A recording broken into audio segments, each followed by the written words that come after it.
जी दोस्तों तो वीवरे थोकू असां जिवें दसा भई बारिश काफ़ी ज़्यादा है सारे इलाके दे विच हुण तां अस्सलाम वालेकुम मैं हां मलिक अफजल ते तुसां दे पे यूट्यूब चैनल अज विलाग वीवरो तो दोस्तों उम्मीद करना तुसां सारे ठीक हो सो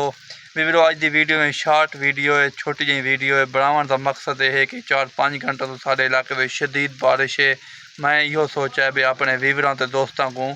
व्यूज़ दिखा देव क्योंकि काफ़ी जगह से पानी भरा खड़ा है क्योंकि सारा इलाका में रेत का इलाका है थल का टिब्बा का इलाका है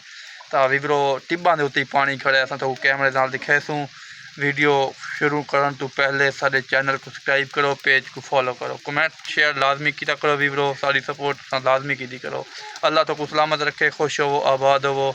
वीडियो पर कहने शुरू जुलते हैं वीडियो नहीं देख सकते वे टिब्बे का इलाका है वीवरो देख सकते वे तो आप सारा है टिब्बा ही टिब्बा है वीवरो ये पानी खड़ा है वीवरो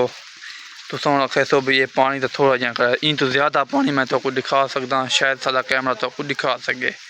ये देख सकते वे वीवरो एक खड्डा ये बड़ा खड़ा है बिया खड्डा ये बड़ा खड़ा है ये देख सकते वे टिब्बे दे पानी खड़ा है। ये देख सकते वे वीवरो दोस्तों ये पानी भरा खड़ा है टिब्बा देख सकते वे सारा टिब्बे का इलाका है वीवरो। ये मलिक कुमैल सारे नाल वधा इन्होंने को पुछदे भी कितनी बारिश है मलिक कुमैल दसे सो इतना बहुत ज्यादा बारिश आई है इतना पानी खड़ गया टिब्बे दे उत्ते। इन्हों का आखना है भाई टिब्बे के उत्ते बहुत पानी खड़ चुका है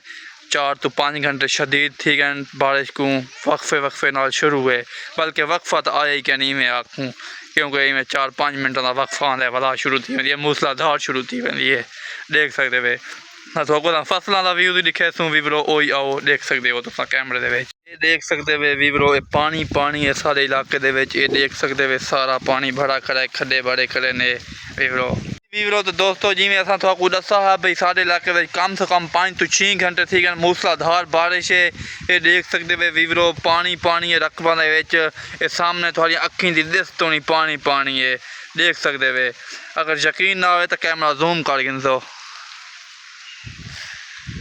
जी दोस्तों तो वीवरे थोकू असां जिवें दसा भाई बारिश काफ़ी ज़्यादा है सारे इलाके दे विच हुण तां कोई में खौफ थिवण लग गया क्योंकि देख सकते वे सारा इलाका कोई पक्का इलाका नहीं मसलन रेतला और थल का इलाका है टिब्बे सारे वीवरो ये देख सकते वे पानी बारिश है वीवरो अगर तो कुछ यकीन ना आंदा पियो तो असां शायद कैमरा जूम कर सकूँ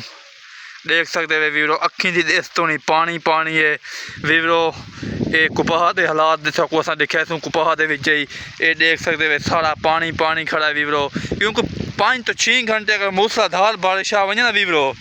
टिब्बा के उत्ते पानी खड़ वेंदा देख सकते वे सारे यूट्यूब चैनल को लाजमी सब्सक्राइब करो नवी वीडियो इहो जी फनी वीडियो तो मिल जाएगा सन वीवरो कुपाह का हालात अस भजते सीने सी गए लेकिन अस अपने वीवरों को दिखा सकूँ शायद ये कुपाह के पानी भरा खड़ा है अगू अस नहीं समा सकते क्योंकि बारिश तेज सी गई वीवरो देख सकते वे वीवरो वीडियो एंड तक ठीक करो यूट्यूब चैनल को सब्सक्राइब भी किया करो।